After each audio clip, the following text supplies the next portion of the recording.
baju merah tolong call 999. Abang baju biru tolong turun kat ground floor ambil AED. Dah settle, attend mangsa. Kita tengok pada mangsa ni, kita amalkan Dr. ABC. Apa tu? Yang pertama tengok danger. Ada tak bahaya sekalian sekitar ni? Terbakar, electrical shock dan sebagainya. Kalau tak ada, kita tengok R. Respon. Cik, abang, kak, ada respon ataupun tak? Kalau tak ada respon, kita pergi dekat A. Kita tengok dekat airway. Ada tak laluan pernafasan dia tersangkut ataupun ada tercekik dan sebagainya.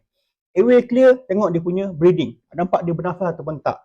Tengok dia punya nadi, sensor nadi dia, ada nadi ataupun tidak. Kalau tak ada, kita boleh start dengan C, compression. Macam mana kita nak set compression, kita tengok kat mangsa. Kalau mangsa ni lelaki, paling mudah kita tengok dekat nipple ataupun dekat puting. Dia selaras ni adalah dekat dia punya center.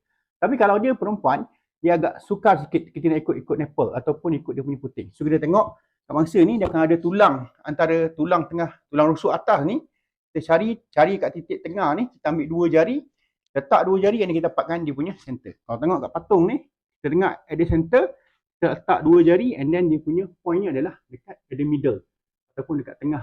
Sebelum kita start dengan compression, kita kena check kawasan sekitar. Ada tak rantai ataupun butang dan sebagainya yang bila kita tekan akan bagi pressure. Kalau tak ada, kita boleh start bagi compression. Ambil tangan, doublekan dia, buat macam ni and then center tangan ni kat bawah ni betul-betul dekat at the middle of the point. Tekan. Kita letak. And then pastikan tangan kita ni lurus ataupun straight. Kita kena bagi compression. Berapa banyak? Kita bagi secara berterusan.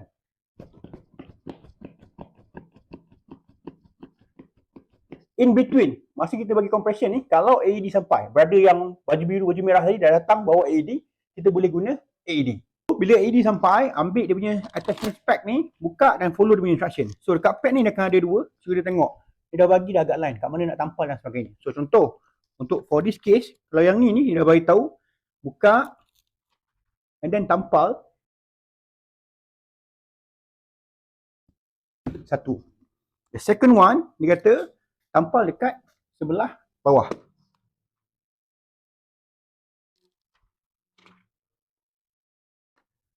Ini untuk lelaki. Kalau perempuan, kalau breast dia jatuh, jangan tampal dekat atas breast.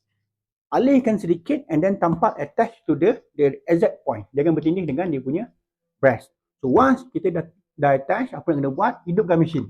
So mesin ni kita akan hidup dan dia akan bagi instruction. Apa instruction dia akan bagi? Analyzing heart rhythm. Do not touch the patient. Shock advised. Charging. Stand clear. Press flashing shock button. Shock 1 delivered. It is safe to touch the patient. Begin CPR now.